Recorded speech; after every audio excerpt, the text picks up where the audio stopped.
अस्सलाम वालेकुम। सबसे पहले जो हमारा टेस्ट है वो है सिट एंड रीच टेस्ट, जो कि फ्लेक्सिबिलिटी का एक बहुत ही ज़रूरी और इम्पोर्टेंट टेस्ट है। इसका जो मेन ऑब्जेक्टिव होता है वो होता है मॉनिटर करना डेवलपमेंट ऑफ द एथलीट्स, उनकी जो लोअर बैक है और जो हैमस्ट्रिंग की फ्लेक्सिबिलिटी है उसको चेक करना।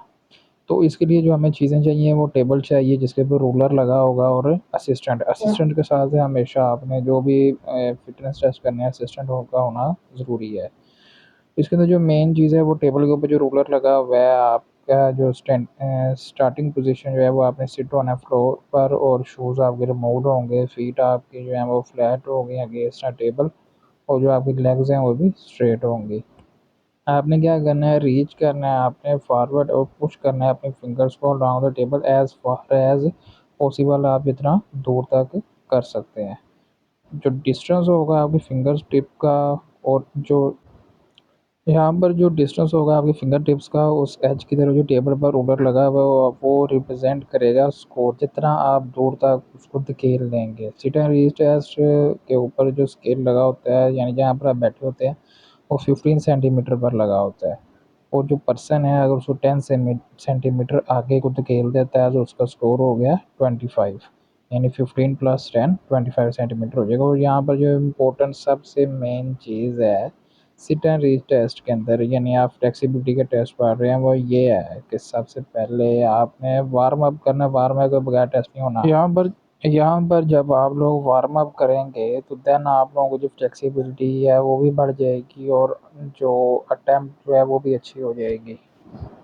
अब हम नेक्स्ट चलते हैं। आपको इस पिक्चर के अंदर नज़र आ रहा होगा कि टेबल के ऊपर कैसे हाथ आगे को करना है, और उस अपने फिंगर्स को आगे की तरफ आपने धकेलना है। तो जितना आप फार एज पॉसिबल आप जितना आगे धकेलेंगे अपने फिंगर्स को करते जाएंगे, और आपकी लेग्स जब वो स्ट्रेट रहेंगी तो ये आपकी यहाँ पर फ्लेक्सिबिलिटी मैयर हो जाएगी।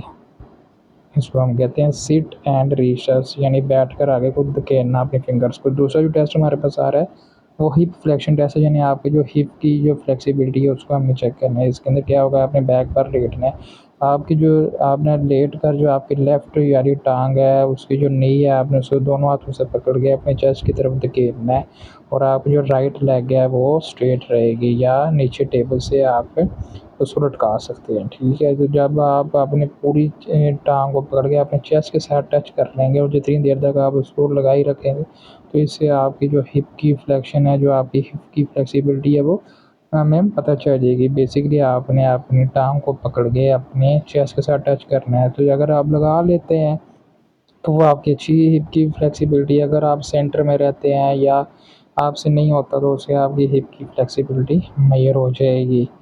तो इसके अंदर जो बेसिकली है वो यही है, अगर नॉर्मल जो आपकी फ्लेक्सिबिलिटी है वो आपकी तब जज होगी जब आपकी राइट लेग स्ट्रेट रहेगी, जिस तरह ये पिक्चर के अंदर दिखाया गया है। तो आपने अपने दोनों हाथों से अपनी जो लेफ्ट वाली टांग है उसको चेस्ट की तरफ खींचना है, और आप जो राइट वाली लेग है उसमें जब खिंचाव आ जाएगा तब खत्म हो जाएगी फ्लेक्सिबिलिटी। और अगला जो टेस्ट हमारे पास आ रहा है वो स्टैटिक फ्लेक्सिबिलिटी टेस्ट है एंकल की। आपका जो एंकल है उसके, और इसके अंदर आपने क्या करना है, वॉल के साथ आपने खड़े होना है और नीचे पाँव के पास आपने 1 मीटर की लाइन लगानी है।